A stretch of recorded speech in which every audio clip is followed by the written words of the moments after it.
Assalamualaikum warahmatullahi wabarakatuh. Kita lanjut di pertemuan terakhir sebelum UTS. Nah, materi terakhir sebelum UTS, kita akan mempelajari terkait dengan penolakan terhadap perubahan. Jadi, seperti judulnya, yang akan kita bahas dan menjadi fokus kita adalah orang-orang yang menolak berubah. Karena ini nanti bisa jadi berdampak positif, bisa juga berdampak negatif bagi organisasi. Kalau misalkan orangnya menerima perubahan yang terjadi, tidak ada masalah gitu. Tapi justru yang menolak itu nanti harus kita berikan perhatian yang lebih. Nah, orang-orang yang menolak perubahan ini biasanya karena mereka berpikir bahwa ketika organisasi sudah membuat suatu perubahan, itu tidak akan menguntungkan bagi dirinya. Makanya mereka menolak. Nah, ini seperti yang sudah saya paparkan di awal tadi, kalau misalkan penolakan itu bisa bersifat positif. Nah, karena apa penolakan itu bisa bersifat positif? Jadi, penolakan bisa bersifat positif itu karena yang pertama, stabilitas lebih terjamin dan perilaku para anggota lebih mudah diramalkan dan pada gilirannya diarahkan. Apakah teman-teman masih ingat materi sebelumnya yang sudah saya jelaskan berkaitan dengan kekuatan pendorong dan kekuatan penghalang?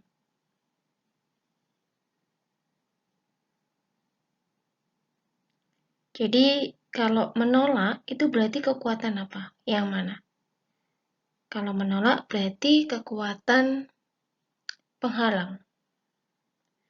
Nah, sudah saya jelaskan sebelumnya bahwa organisasi ini bisa dikatakan stabil apabila kekuatan pendorong dan kekuatan penghalangnya sama. Itu baru kita bisa mengatakan organisasi ini stabil.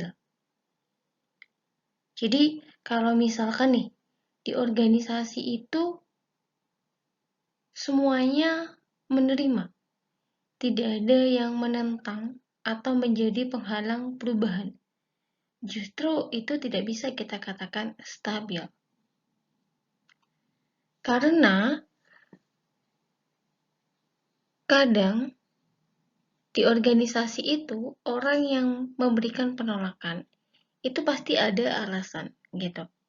Nah, kita juga harus tahu mereka ini pendapatnya seperti apa ketika kita lakukan perubahan. Jadi aspirasi dari mereka juga itu kita perlukan untuk kemajuan dari organisasi.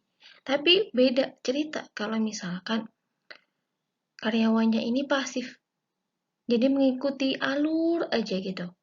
Mereka tidak pernah memberikan inspirasi mereka ke organisasi.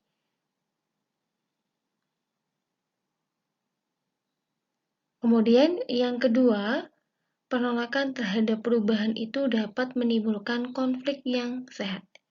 Jadi konflik yang sehat ini ditandai dengan adanya perdebatan.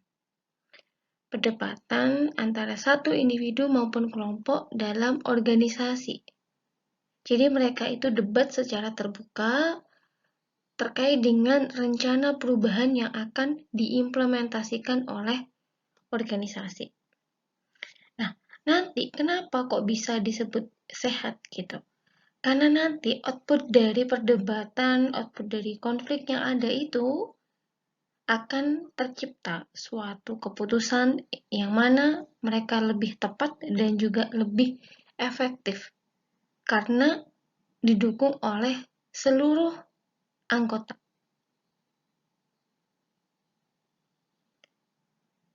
Namun, di sini perlu teman-teman ingat juga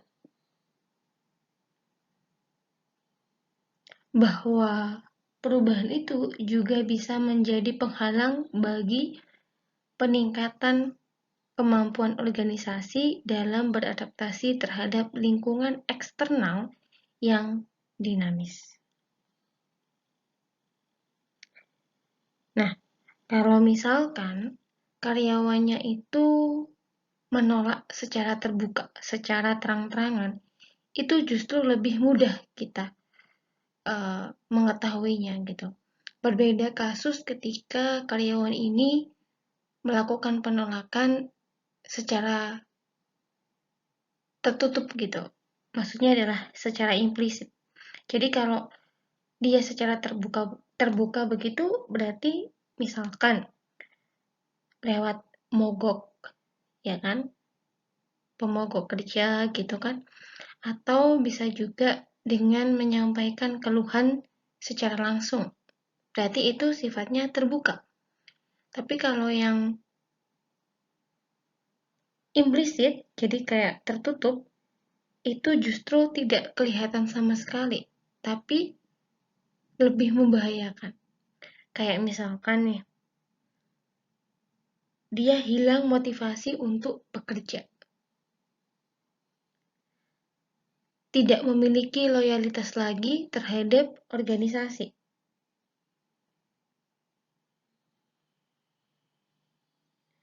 Atau bisa juga mangkir kerja, itu sangat sering kan? Nah, ini adalah contoh dari penolakan yang bersifat implisit. Jadi tidak tampak, tidak secara terang-terangan. Nah, berikut ini faktor sumber penolakan terhadap perubahan pada tingkat individual. Jadi, fokusnya ini sumber penolakannya pada tingkat individu ya. Yang pertama adalah kebiasaan. Jadi kebiasaan kita seperti cara bekerja, kemudian kebiasaan tidur, kebiasaan berolahraga. Nah, nanti itu juga akan bisa mempengaruhi kita untuk memberikan respon atas suatu kebijakan.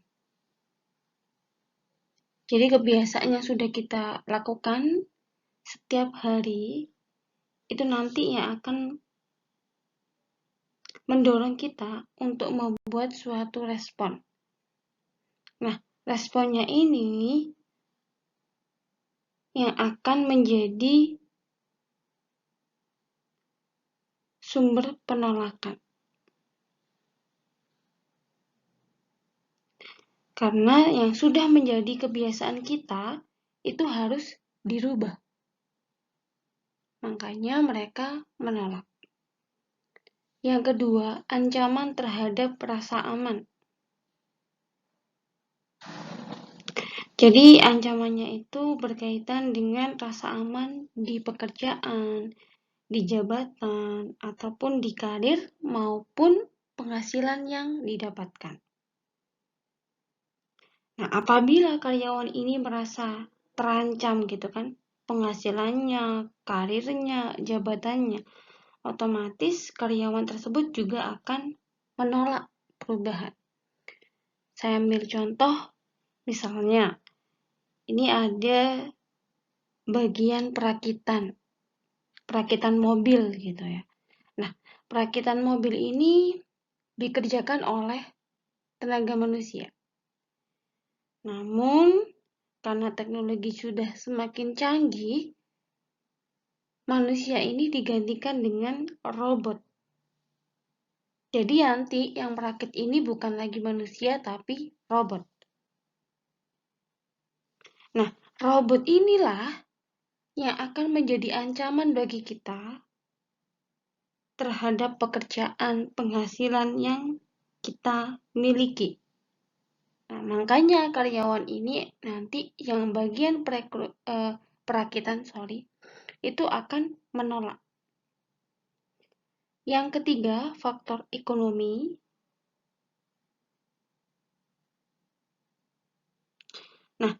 nanti apabila perubahan yang dilakukan oleh organisasi itu akan mempengaruhi penghasilan, pendapatan yang dimiliki, maka karyawan tersebut otomatis akan menolak. Yang keempat,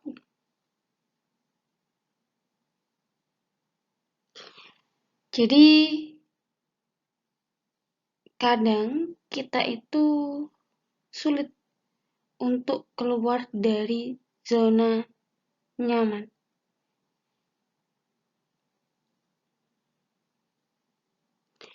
Nah, jadi kalau kita keluar zona nyaman, maka akan muncul hal-hal asing yang akan kita rasakan. Nah, orang yang takut gitu kan, ini karena dia beranggapan bahwa nanti hal-hal asing inilah yang akan menimbulkan ketidakpastian dan juga ketidakjelasan. Makanya dia menolak perubahan yang terjadi. Selanjutnya ini berkaitan dengan faktor sumber penolakan terhadap perubahan. Nah, ini pada tingkatan organisasi. Yang tadi kan tingkatnya individu. Nah, sekarang kita ke ranah tingkat organisasional. Jadi, yang pertama, faktornya adalah inersia struktural. Jadi, kalau kita mendefinisikan kata inersia ini, itu berarti kita cenderung menolak perubahan yang terjadi. Nah, berarti inersia struktural ini berarti kita cenderung menolak perubahan yang terjadi karena kita sudah punya ini, struktur. Berarti kalau misalkan kita kaitkan ke implikasi di organisasi, itu berkaitan dengan mekanisme yang sudah ada. Jadi mekanisme tersebut itu sudah melekat pada diri setiap individu di organisasi yang bersangkutan. Jadi misalkan ketika kita akan menseleksi pegawai baru gitu. Nah, saat kita melakukan proses seleksi itu, kita melihat apakah individu itu bisa berperilaku sesuai dengan budaya yang ada di organisasi atau tidak. Berarti yang kita lihat adalah kecocokan perilaku karyawan tersebut dengan organisasi kita. Kemudian yang kedua itu inersia kelompok. Jadi kalau inersia kelompok ini itu berarti adanya situasi di mana para anggota kelompok sebagai individu yang ada di kelompok tersebut, mereka bersedia untuk menerima perubahan, tetapi terhalang norma-norma yang ada dalam kelompok. Misalkan nih, ada karyawan A. Dia masuk di salah satu kelompok di organisasi itu. Nah, karyawan A ini dia menerima perubahan. Tapi ketua kelompok dan mayoritas anggota kelompok itu tidak menerima perubahan. Makanya muncul ini, inersia kelompok. Kemudian yang ketiga adalah ancaman terhadap hubungan kekuasaan yang sudah mapan.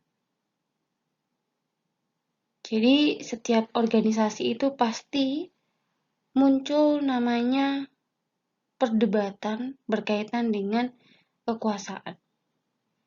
Jadi pemimpin itu kan mereka sudah terbiasa menggunakan kekuasaan yang dimiliki, entah itu untuk mempromosikan, kemudian mengalih tugaskan, memberikan pujian, memberikan sanksi gitu.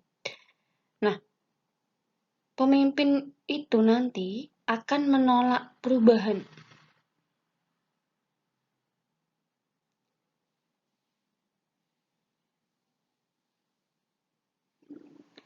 Apabila diganti dengan adanya pendekatan partisipatif. Jadi yang semula itu ranah otoritas dari mereka sendiri, nah diganti pengambilan keputusannya itu partisipatif, berarti tidak hanya otoritas mereka, tapi juga adanya keterlibatan dari karyawan. Makanya muncul perdebatan. Kemudian kita ke sini, fokus perubahan yang terbatas. Jadi perubahan itu kan kita fokusnya ke satuan-satuan kerja. Di dalam satuan kerja itu nanti juga muncul namanya subsistem. Kemudian ancaman terhadap kemahiran keterampilan seseorang. Di sini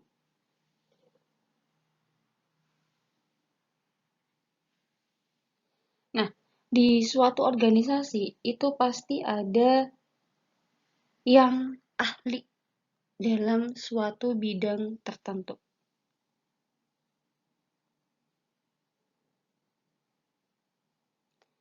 Nah, kelompok itu nanti akan merasa terancam apabila terjadi perubahan.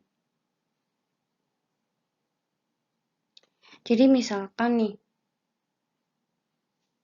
ada departemen yang menggunakan PC semua gitu. Jadi mereka itu bekerja dengan menggunakan PC. Namun semakin canggihnya teknologi, terus kemudian diganti jadi notebooks. Nah, si notebooks ini itu lebih canggih, jadi dia itu bisa menghandle beberapa pekerjaan menjadi satu. Nah, berarti di sini nanti akan terjadi ancaman bagi kelompok tersebut gitu. Orang yang sudah terampil menggunakan PC akan kalah. Digantikan dengan notebooks itu tadi. Kemudian kita ke sini, adanya ancaman terhadap alokasi dana dan juga sumber daya.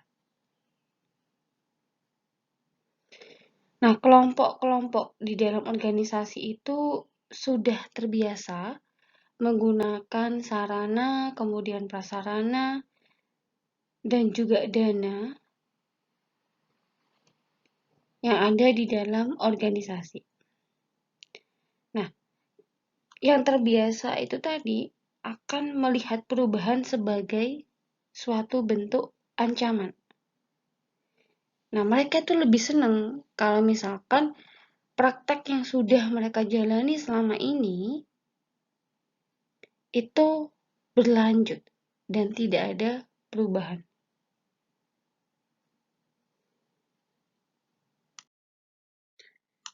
Nah, ini kelima siklus penolakan terhadap perubahan. Siklus yang pertama, sedikit orang yang melihat perlunya perubahan terjadi dan memandang reformasi organisasi dengan sikap yang sungguh-sungguh. Jadi karena jumlahnya sedikit, berarti yang mewakili hanya sebagian kecil orang dalam organisasi. Jadi kayak kalau misalkan kita melihat tahap pertama ini, mulai muncul orang-orang yang mulai menjadi penghalang gitu. Jadi mereka memberikan kritik, kemudian menertawakan kebijakan yang akan kita ambil. Itu salah satu bentuk dari menghalang perubahan. Kemudian di tahapan selanjutnya, tahap kedua, jika gerakan melakukan perubahan berkembang, jadi ada dua kubu ya. Ada kubu yang setuju dan yang tidak setuju. Nah, yang tidak setuju ini mulai makin jelas identitasnya. Jadi siapa saja yang tidak setuju itu juga nanti akan semakin terlihat.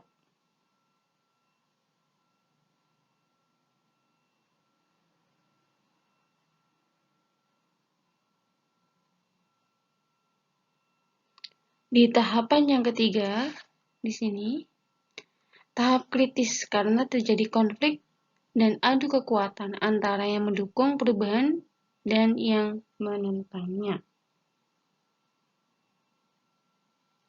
Jadi dikatakan tahap kritis ini sebenarnya bergantung dengan apa yang terjadi ya, teman-teman. Jadi pada tahap ketiga ini juga akan nanti ditentukan gitu, hidup matinya perubahan itu akan diwujudkan atau tidak. Atau sebatas kebijakan saja, atau nanti akan ada kelanjutannya atau tidak. Itu di tahap ketiga. Kemudian kita ke tahap keempat. Nah, jika tahap kritis di atas diatasi dengan baik, berarti pihak pendukung perubahanlah yang menang. Dan resistensi lanjutan akan dipandang sekedar sikap keras kepala dan gangguan. Nah, di sini apabila yang menang adalah pihak yang setuju dengan perubahan, maka pihak yang menolak tadi itu akan dipandang sebagai pengganggu.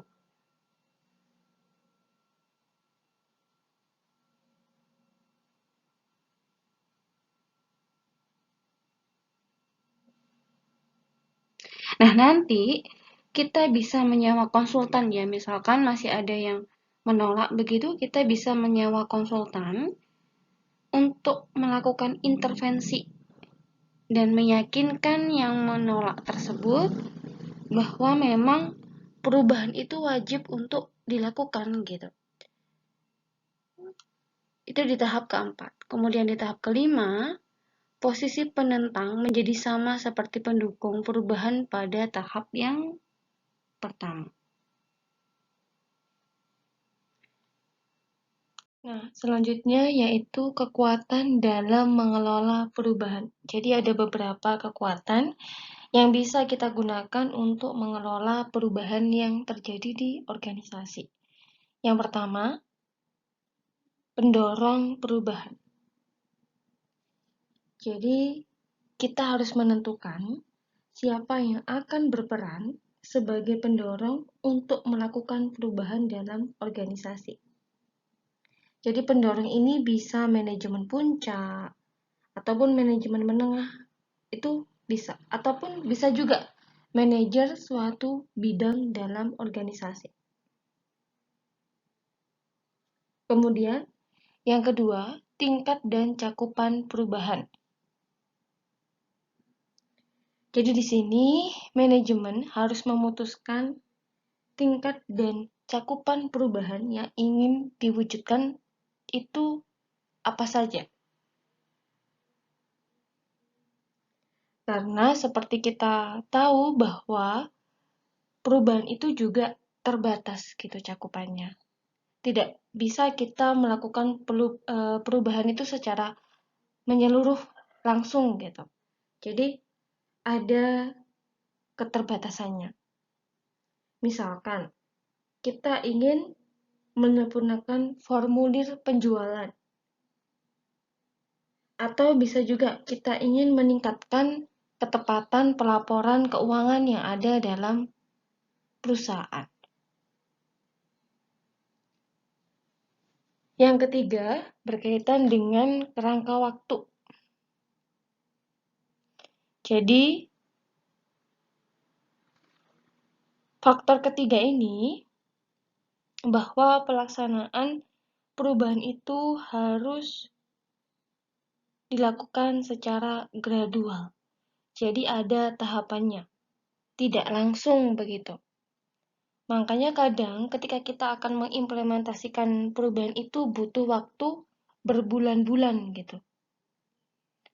Nah, nanti ketika kita sifatnya itu gradual, nah itu lebih menjamin keberhasilan program perubahan yang akan kita implementasikan. Karena nanti pihak-pihak yang awalnya tadi menentang, menolak, nah itu mereka akan berubah sikap menjadi positif. Jadi mereka lama-kelamaan akan menerima perubahan yang terjadi. Kemudian yang keempat adalah dampak budaya.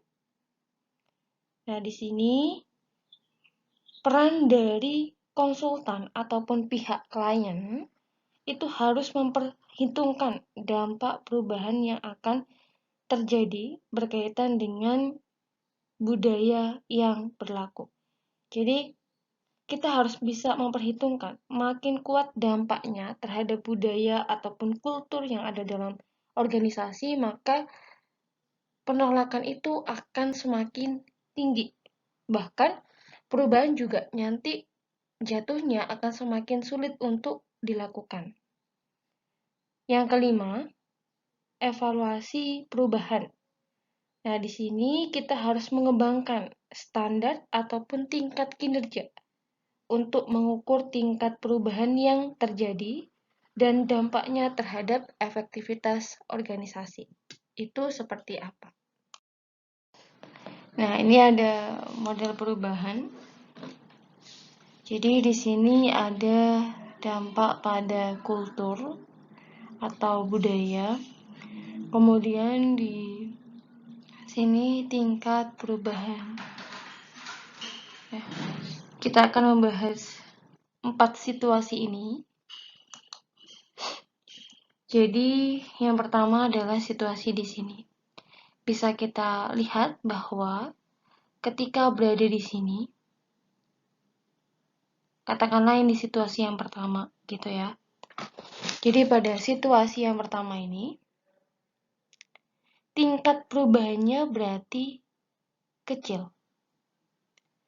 Sedangkan dampak pada kulturnya juga kecil. Nah, karena tingkat perubahannya kecil dan juga dampak pada kulturnya itu juga kecil, maka resistensinya akan rendah. Jadi sedikit karyawan yang menolak, bahkan bisa jadi hanya 1 atau 2.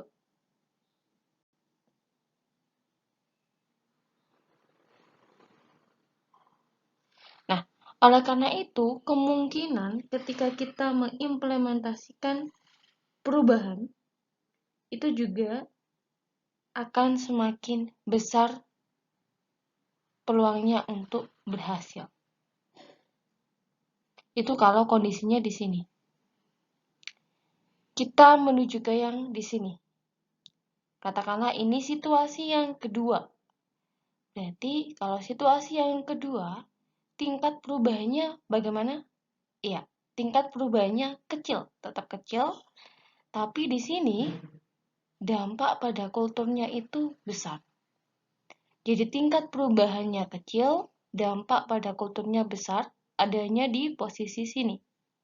Di situasi nomor 2. Katakanlah di sini nomor 2. Berarti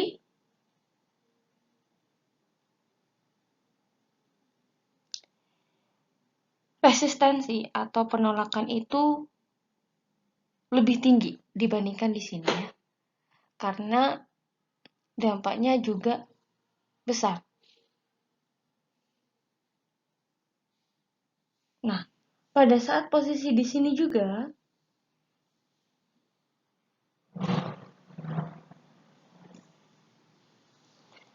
kemungkinan berhasilnya itu sedang. Karena apa? Karena ada resistensi ini. Gitu.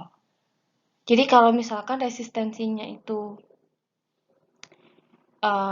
ada, itu juga nanti akan berpengaruh terhadap tingkat keberhasilan dari perubahan.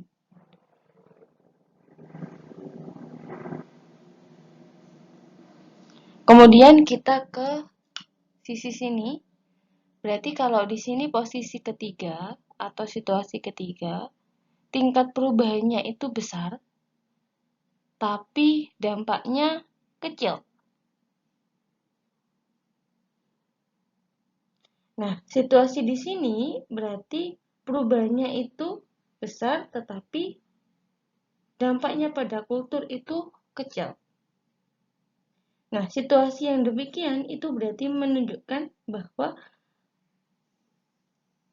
yang menolak perubahan itu tetap ada. Jadi di sini yang menolak perubahan itu tetap ada. Tetapi dengan sikap manajemen yang bijaksana dan juga dukungan dari konsultan yang kita sewa begitu, nah, situasi di sini itu bisa diatasi. Makanya keberhasilannya bisa sedang sampai dengan tinggi. Kita lanjut ke posisi yang di sini, situasi keempat. Nah, di situasi keempat ini berarti perubahannya besar dengan dampak yang besar juga.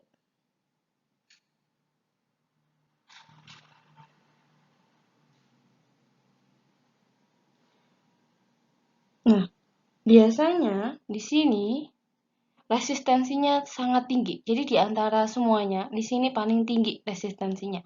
Karena perubahannya sudah besar, kemudian efeknya juga tinggi. Makanya di sini kemungkinan keberhasilannya itu kecil atau rendah.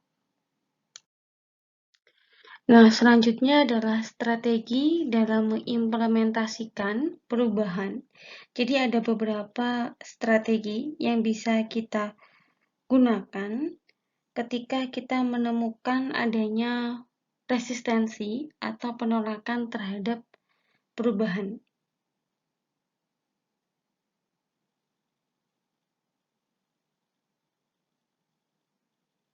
Yang pertama, kita bisa menyajikan citra baru yang tidak mengandung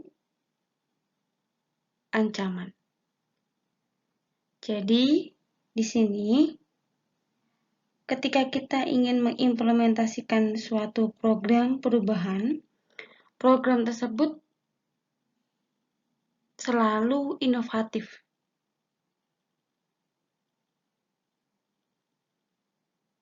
Nah, pihak-pihak yang terkena perubahan nanti diharapkan untuk bisa bersikap konservatif terhadap perubahan yang terjadi. Bukan memandang sebagai suatu bentuk ancaman. Kemudian yang kedua, ajukan berbagai argumentasi yang diarahkan pada pemeliharaan kepentingan klien. Jadi misalkan kita menemukan hal yang tidak tepat. Misalkan si konsultan itu memanipulasi data gitu. Nah, manipulasi itu difungsikan untuk kepentingan dari konsultan tersebut.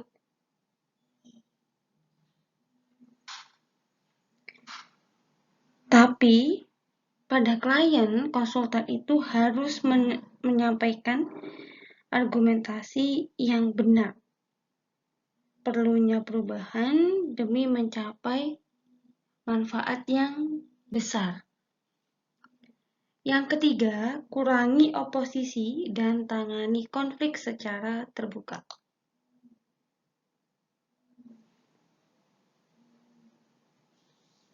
Jadi konsultan yang kompeten itu dia tidak akan berupaya untuk menekan oposisi, tetapi jika ada konflik begitu, maka langkah yang ditempuh adalah dengan melakukan diskusi terbuka. Jadi dikemukakan keberatannya kenapa mereka tidak setuju dengan adanya perubahan yang akan dilakukan. Atau bisa juga kita dengan cara menghilangkan ketakutan yang dirasakan oleh karyawan ketika perubahan itu diimplementasikan.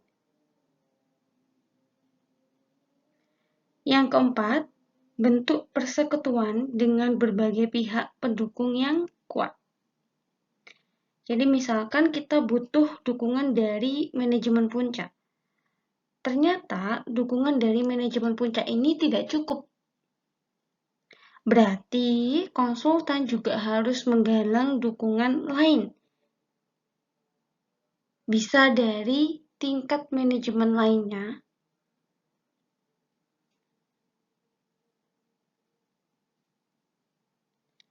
Yang kelima, ini tawar-menawar dan juga penyajian keuntungan pengganti.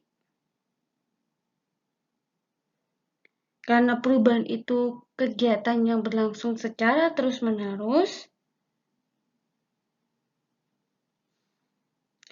Nah, nanti pihak-pihak yang menolak itu pada akhirnya akan mengurangi intensitas penolakan yang dia lakukan. Nah, intensitasnya ini berkurang apabila si konsultan itu mampu untuk meyakinkan bahwa perubahan itu akan mendatangkan suatu manfaat bagi mereka. Yang keenam, mulai pelaksanaan perubahan dalam bentuk eksperimen. Nah, jadi di sini perubahan itu jangan langsung ditetapkan sebagai suatu kebijakan. Jadi sifatnya itu sementara dulu. Jadi istilahnya itu kita uji coba dulu bagaimana nanti impact yang terjadi, baru nanti kita tetapkan sebagai suatu kebijakan yang bersifat tetap, bukan sementara lagi. Tapi untuk awal itu sebaiknya kita menggunakan percobaan sehingga kita tahu manfaatnya itu seberapa besar yang kita rasakan dengan adanya perubahan tersebut. Kemudian yang terakhir, mulai secara kecil-kecilan. Nah, di sini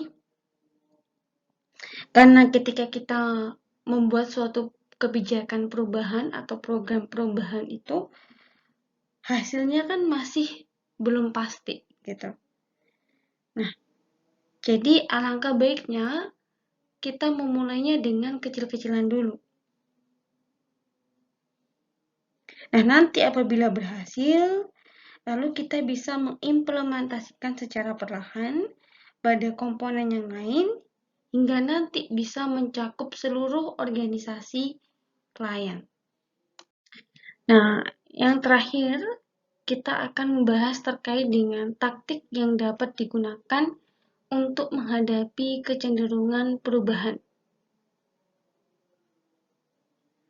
Nah, jadi di sini yang pertama, taktik yang bisa kita gunakan adalah pendidikan dan juga komunikasi.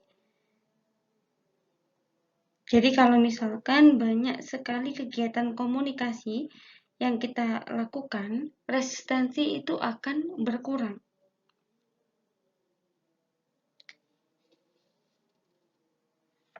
Jadi nanti kan pada saat menjalin komunikasi itu, karyawan juga bisa diberikan pengertian dan juga pemahaman kenapa kita perlu melakukan suatu perubahan.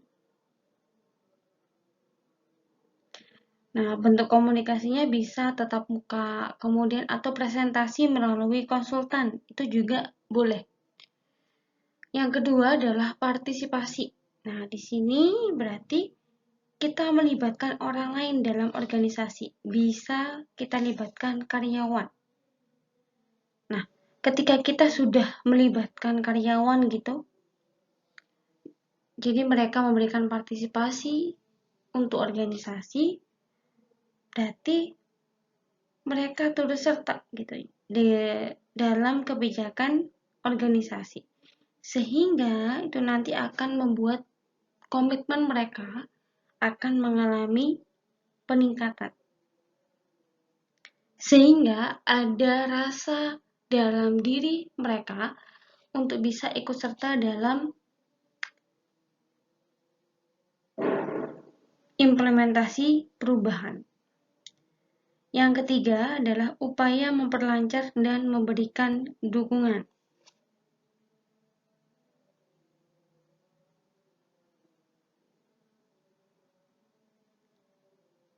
Nah, bentuk dukungannya ini bisa melalui konseling ataupun juga pelatihan. Nah, pelatihannya nanti karyawan itu bisa mendapatkan keterampilan baru yang bisa mereka gunakan ketika proses implementasi perubahan itu berlangsung. Kemudian yang selanjutnya, kita bisa menggunakan negosiasi. Nah, di negosiasi ini berarti yang kita nego adalah pihak-pihak yang menolak perubahan.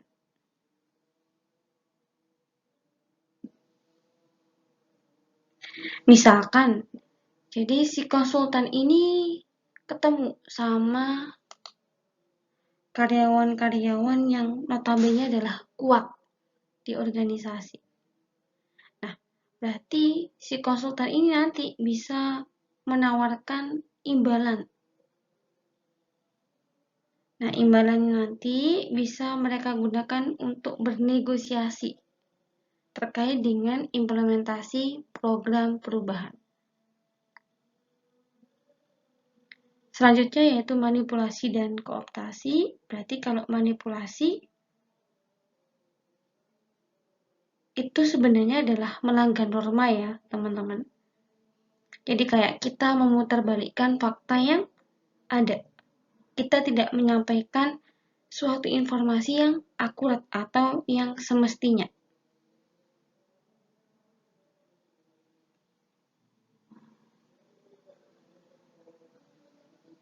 Sedangkan kalau misalkan yang kooptasi, berarti di sini adalah gabungan dari ini, manipulasi dan juga partisipasi. Misalkan, kalau misalkan kooptasi itu manajer membeli pimpinan kelompok, yang mana pimpinan kelompok ini anggota yang membangkang, itu dibeli.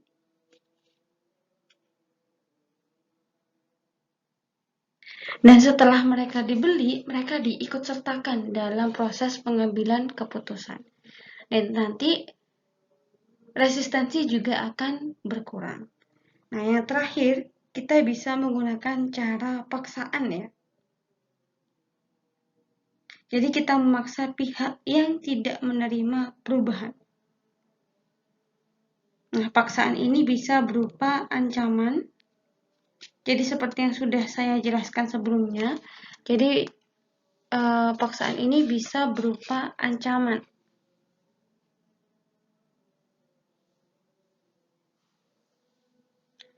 Misalkan ketika mereka tidak ikut dalam perubahan gitu. Nah, nanti imbasnya adalah berkaitan dengan penghasilan. Penghasilannya dipotong atau dikurangi. Nah, itu berarti taktiknya adalah paksaan. Nah, demikian materi yang bisa saya sampaikan. Semoga ilmu yang kita pelajari hari ini bermanfaat. Dan jangan lupa belajar persiapan untuk UTS. Semoga sukses.